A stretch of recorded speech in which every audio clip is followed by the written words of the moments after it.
Right, laser is it standby? But the copy just got a updated situation. I got some personnel moving towards those technical vehicles next to the target from now on. Bravo, we're going to get your eyes back on there. We're looking to do a type 1 control with Strafes. Really, really fast. He's still now he's junked on his own adrenaline. Yeah. And he may have gotten a little bit faster. So what we're going to do, Steve, because I'm cognizant of the time, is we're going to run through the strafe pass. This is the last pass for this JTAC, and then we're going to pause for questions and wrap up this particular episode. Because if we want to go to the second JTAC, I mean, we've still got 18 minutes of film left. We could do it for another episode. We could do it for a Christmas Thanksgiving special. It's too late for a Cinco de Mayo special. Pick the holiday of your choice as long as it's not Boxing Day, because that's just a weird holiday. Okay. Well, we'll put it to the audience vote. Oh, right. Fair enough. I see the vehicle to the east of the tall tower from behind my Bravo. Okay, well, here, mission point.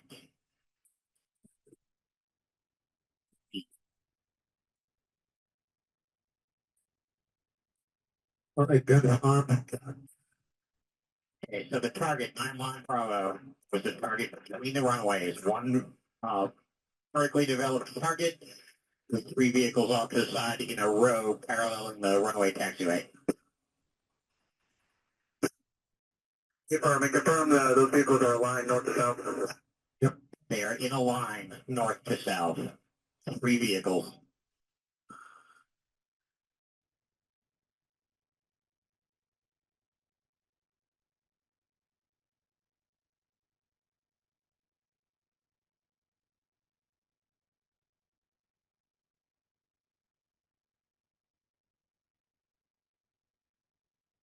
Dragon 6-1, Dragon 2-1, we're just deployed to GBU-12. Just out confirm you are north of Richmond now. Paper. Paper. Pretty confident that's Hanky.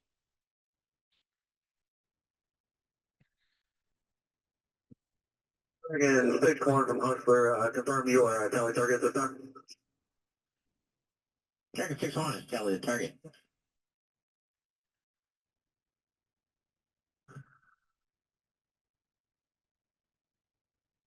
Dragon 6-1 from Hustler, restrictions will be the same. Call direction, expect clearance on file. Copy, direction, the restrictions are south to north. Paper. Okay.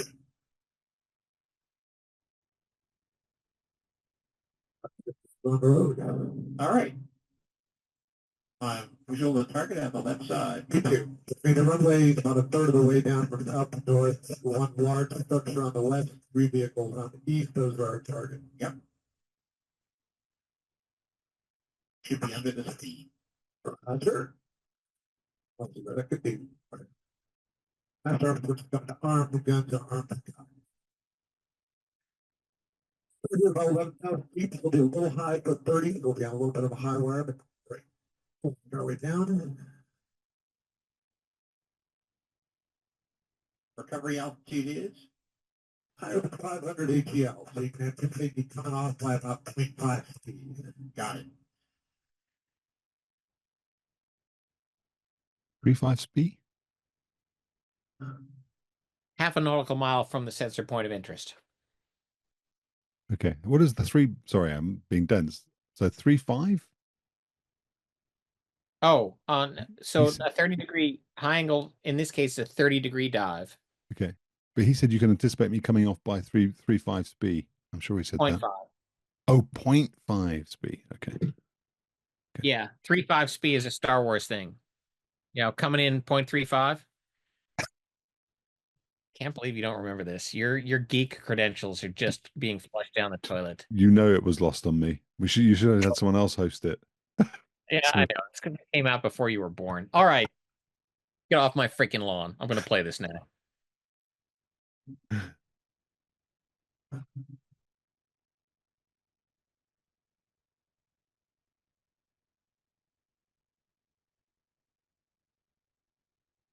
Dragon 6-1, Hunter visual. Every visual. So, type 1 control. He sees the target. He now sees us. We're good. and we're just awaiting the clearance on final. Hey, you're ready to attack. Already do. We are armed. Try to finish on this.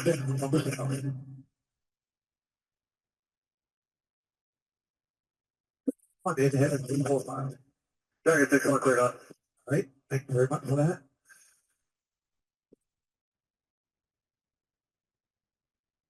There we go. Nice. That happens quick. Second this one and get it back. Get it back.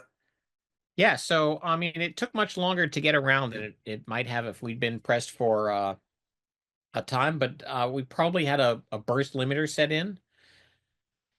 I just don't remember what it was. And he got rounds on all three vehicles. The AT-6 was a good strafer. So that is pretty much, I'm going to stop sharing. That's pretty much the subtitled portion of the check ride. You know, for our later special, we can do cleanup and we'll switch to the second JTAC and we'll do a couple more strafe runs. And do kind of a sub episode. But what other questions do you have in the last 15 minutes before we hit your bedtime? It's 3 a.m. here. That's how dedicated I am to it's 9. It's 9:48. That's what it is. I'm old. Okay, so tell me a little bit about how it went from your point of view then. So I'm really curious about, I'm curious about some of the employment considerations in terms of the way that you were working. It was interesting to hear that you had the radios, you gave the radios back to him. I'd be really interested in understanding what it was like from his point of view working with you, but obviously he's not here to talk about that. But sort of from a crew coordination point of view, were you happy with the way things went? Did you, I'm kind of interested in, if I'm honest with you, in the emotional aspect of it from your point of view, because it's like I said to you in the last episode, I didn't realize that you had spent so much time out of the cockpit. And I would only imagine, and you kind of referenced it, but without saying it out loud, I'd only imagine that coming back into this scenario, having spent that much time out of the cockpit, would put huge emotional and psychological pressure on you. I mean, the stakes would be exceptionally high because this would, in effect, be your swan song, wasn't it? You're not going to stay in the Air Force for too much longer. If you fuck this up, if for want of a better description or sort of term, then that's the enduring memory you're going to have of the end of your time in the Air Force. So did you come back from this thinking it went well? Were you happy with the way things went? Did you? I was freaking pumped, and I can tell it in my voice by the time we get to the last GBU-12 delivery. By the time we get to the second GBU-12, I'm ready to smoke a lucky. All I have to do is not screw up catastrophically, and I think I've got that in hand. Yeah. So while this is going to sound, incredibly arrogant, but I'm going to stick by it because I've been told I put the cock in cocky, and that is I have no personal record of failure in operations. Okay, so when I ran around on the ground with a rifle, it was still ops. I had to learn something new, and I did what needed to be done. And I felt by the time I got to the point where I found 2 IEDs with my eyeballs, I felt confident in my tactical abilities. So you're right. This is days after I crossed over 30 years since my commissioning. I have the best 06 job in the Air Force. Okay, we're flying airplanes. I do not want to screw this up, but I don't remember it being incredibly stressful. Yeah. Because I didn't expect to screw it up. And that's why while I say, hey, the JTAC was throwing some fastballs at me, I was confident enough to be okay with that because I could have said at the end of the debrief, when the JTAC showed up and gave us the new plan, I could have said, no, we're not going to do that. I didn't have to offer him my second bomb. I was confident enough in the planning and I was confident enough on where I was in the airplane that I could afford to spread the training around, or at least prepare for the opportunity because I had multiple chances to get this right. And because I had complete confidence in Gumby. Hmm. The I had just gotten really a deck that was stacked in my favor.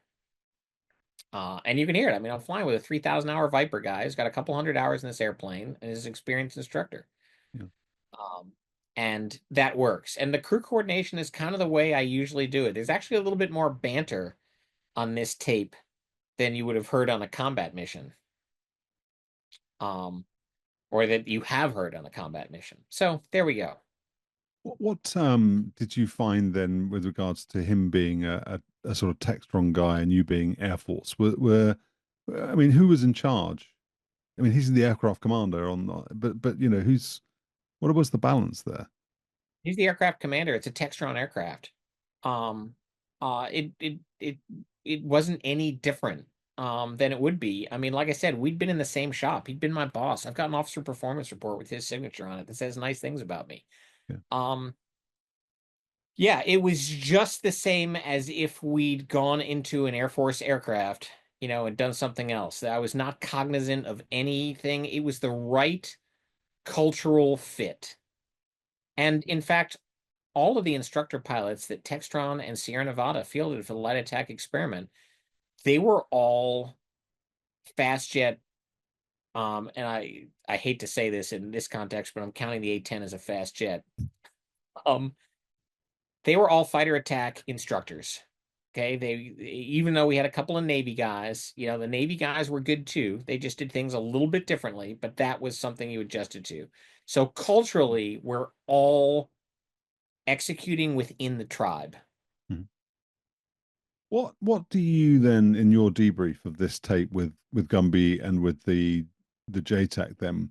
You've already referenced a couple of things that you picked up on that you went over in the debrief, but when you put this back into a context of a light attack platform and an evaluation of sorts, an experiment and an understanding an exercise in learning, let's say, what are the pros and cons of the platform?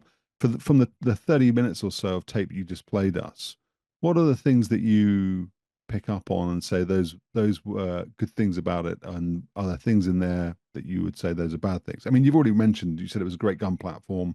You said you didn't like that display, getting lat long coordinates into it was a pain in the butt. But as an example of this is how we would go out and fly a sortie, and this is how we would do part of an evaluation. What are the sort of learning points that you would point out from that video? So understand that when aircrew is bitching about pilot vehicle interface, it's often that they don't like it. It's not necessarily that it's bad. Okay, so there were things I didn't like because I had a keypad on the Strike Eagle and in fact on the Phantom where I could just type things in, very quickly on the side. It wasn't like a full QWERTY keyboard or anything like that, but I had a keypad to dump stuff in and I could do that fast. I'm not sitting up with the upfront controller, twiddling a knob with my left hand and punching numbers with my other hand, while I'm trying to maintain situational awareness on a display that I'm leaning up and not looking at, right? Hmm. So what to get out of this is the airplane was a good weapons delivery platform. It was easy to set up for weapons delivery. The weapons came off. It was safe. We got hits. It's a good gun platform. We had the tools for the situational awareness, and any burbles in the situational awareness are honestly because of my lack of familiarity with the airplane and not because of any inherent flaw in the airplane. And because the design was based on a trainer, the fact that I had this T6 display in the wrong position that I wasn't using for anything, that's all because it's a new office, right? It's not my Strike Eagle office. Hmm. And I'm really trying to do Strike Eagle things. But that worked. So you took a guy who was used to dropping LGBs and who was not used to strafing since the F4. And we got all these wonderful tools and I got a good pilot and this thing worked. And could we have done this, just like we said before, in Afghanistan or Iraq or any place else where we needed close air support? Yes, clearly. We had the comms, we had the sensors, we had the weapons.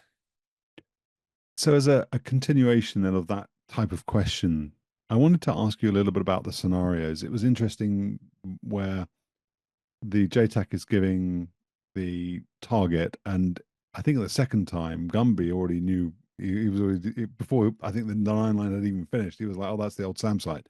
Whatever, So there was a lot of familiarity there, and I understand that there's a balance between sort of testing you as a pair and individually, and testing the aeroplane. But I just wonder, were you planning then, as obviously the experiment wasn't a competition. The experiment ended early because of that fatality. But were you planning on going to ranges you didn't know? Were you planning, would you discover things about the aeroplane and its suitability to light attack by going somewhere you didn't know? And everything is fresh, and you do have to really think. I mean, I'm not that you weren't thinking about what you were doing, but you really have to think about it because you don't know. You don't know the runway's oriented west to east. You don't know there's a bunch of containers to the south that are going to be the C2 node. Um, what is the balance between familiarity, unfamiliarity, and getting an evaluation done or an experiment done? Right. So it's kind of the nature of you, aside from combat check rides, you're always doing a check ride on something you've seen before, right? In terms of the learning, so I had flown on all of these ranges when I was a lieutenant in the AT-38. No sensors, no situational awareness. Um, and we might as well have, we could have gone anywhere and he could have told me we were on the range and I'd have believed him because I was a student wizzo who got 20 hours, 20.1 hours in the AT-38. Now I'm back. Okay. I'm an experienced tactical aviator, but we went to Red Rio and it was like the first time. Okay. And we went to Centennial and it was like the first time. So in the spin up to get, to the point in the check ride where you're learning that there's a bunch of first time stuff. Hmm. Um, so for it, what it does is it gives you the confidence that you could pull it off. So for example, the C2 building, I said on the tape, I don't think I've attacked this one before. Yeah. So I don't know if you answered the question. You gave an answer to the question. But would it have materially impacted? So maybe the answer is no. It wouldn't I have say no, mattered. You say no, it doesn't matter. Okay. doesn't matter. Let me ask you a sort of a more sort of personal preference type question then. So at this point, you're coming to the end of your career. You've flown the F4E during training. You've flown the F4G operationally and in combat. You've flown the Strike Eagle in combat. You've now flown this as part of the experiment. And of course, you've spent time on the ground in Iraq and Afghanistan, and you've done other things with your Air Force career. DC Guard, you worked, the Pentagon um, on 9/11, and so on and so forth. But just sticking to aeroplanes, what mission or how do you feel about this light attack experiment piece? Are you flying in the back of this 86 thinking this is pretty cool? Are you pining after the days when you were flying the F4G? What's emotionally, sort of spiritually, as an aviator? What place is this taking you to? I'm in my freaking happy place. So yeah, because I've been working to get this. This is happening in 2018, and I've been working to try and make this happen for 10 years. It's just to get the Air Force to take a serious look at light attack, and it's happening. I mean, if I look back at my entire aviation career, and you didn't ask me, but to pick my top airplane mission, it's the G model Weasel, Hmm. hands down. And still to this day, people do not understand how good the APR 47 harm combination was for the mission it was expected to do. Um, and uh, I felt super competent in that platform. It was a mission I really, really liked doing. Um, and so, yes, well, I blew up a lot more stuff from the Strike Eagle, and that was also super cool. It's really hard to compete at the end of its operational lifetime with the mighty Phantom 2 and being the last American to get 1,000 hours operationally in that airplane. Oh, was that you? Was it? Yep. The McDonnell Douglas actually gave me a special plaque or a special certificate that was not the same 1,000 hour certificate and everybody else got. I got a rather than the graphic with an old guy with a helmet, I got a pair of Phantoms taking off an afterburner into the sunset and a 3D printed certificate. Now, really, that was very nice of McDonnell Douglas. I think they were probably out of the original 1,000 hour certificates. They couldn't be bothered to reprint a new one, but nevertheless, I got a different one than everybody else. Oh, brilliant. I don't think it's any surprise at all that you say F4G is, the is where your heart's at. And uh, I don't know whether or not it's not an announcement. I don't know whether or not it's okay to say. If it's not okay to say, we'll cut it out. But we're going to do. We've talked about doing a series, Starbaby Explains, and that would involve a lot of work on your part. So hopefully it will happen, but it will happen at your pace if it does happen. But one of the things that we were talking about doing is talking about seed and wild weasel and the fact that there still seems to be, I think, understandably actually, when I read on Discord, I read other books and listen to various other sort of clips and channels on YouTube. There still isn't really a clear understanding of what Wild Weasel is. Is it a mission? Is it a platform? Is it a set of systems? Is it a tactic? Whatever. So that might be an area we start, but it would give you an opportunity to wax lyrical about F4G again, I'm sure. And I know that everybody at home would be very interested in hearing about it. Part of the problem is you can't really talk about APR 47. There's still, I think, there's still a bunch of it you can't talk about. So it's difficult for I guess for you to make the point substantially, and not get But that yourself into hot little water. silly DOS program, So again, actually, that little silly DOS program that we had that, showed what the displays were and how you flipped it around. I mean, that's what really enabled me to talk about that kind of functionality, and it's out there. I mean, I imagine there will be a couple of guys that are reviewing this tape for DCS. But yeah, we'll do a Starbaby Explains. That's going to be one of those things. I'm going to have to talk about jamming. So people are going to come up with questions. Um, and we can work something out. No worries. You have a massive stock of episodes though. Unless you go to a dry spell, this is kind of the it's time for a Starbaby pause so that I don't get stale. Oh, not stale yet. I think that's a fair comment. And I'm booked through for the next 7 months, so it's not like I don't have. I've got a bunch of guests lined up. But so here's what I'm thinking. I don't really want to make everybody wait until Christmas or something to continue with this tape. What I'd like to do is I'd like people to watch this episode. I'd like them to come to Discord. I'll open an AMA and ask me in anything. And you and I will schedule, once that AMA is filled up with a decent number of questions based on this episode and the whole light attack series, you and I can schedule a one-off, which will really finally complete this light attack series, where you can do the last 15 minutes of the tape and we can get the AMA squeezed in. I'd do it live, but the last time I did a live stream, it was a disaster. I had real problems where it was the transmission rate or something from my computer to YouTube was poor, and it was, like, stop start animation or something. So I'm reluctant to do that, but we could do that. We could do an AMA, and then you and I, once that AMA fills up and we're happy with the questions that are in there and there's a good number, which will probably be about 5 minutes. We'll schedule a one off and do the rest of the tape. Are you happy to do that? Yeah, sure. Okay. All right. Well, on that note, I do have to go to bed because this beautiful face doesn't maintain itself. It needs lots of sleep. So I want to say Right, and thank I you. want to hear Muddy's Midkill story because Yeah, I have not heard it in its entirety. I've got a clip. I won't spoil it, but I've got a clip where as an Eagle driver, he says something you'd never expect a light gray guy to say. But I'll put that out as a clip, and I hope everybody enjoys the episodes. He was great. He was really fun to talk to. He's been, uh, when I got him a couple of months ago, he was about to go away and work, and I told him, I'll send you the links when the videos go out. It won't be long. It won't be long. This series ran from like 4 episodes to 5, then it was 6, then it was 7. So he's probably, wherever he is in the world, thinking, well, what happened with that interview? That guy's a dick because he never sent me the links. Little does he know, it will be out very soon. So, hey, Starbaby, thanks so much. Appreciate it. It's always a pleasure, but this time particularly so. And again, thank you for being the architect behind this idea, and thank you for seeing it through diligently, and thank you for getting the weapon system video made available to us. We really appreciate it, and look forward to seeing you again soon. Yep, happy. And you can buy your own AT-6. Textron selling them. See ya.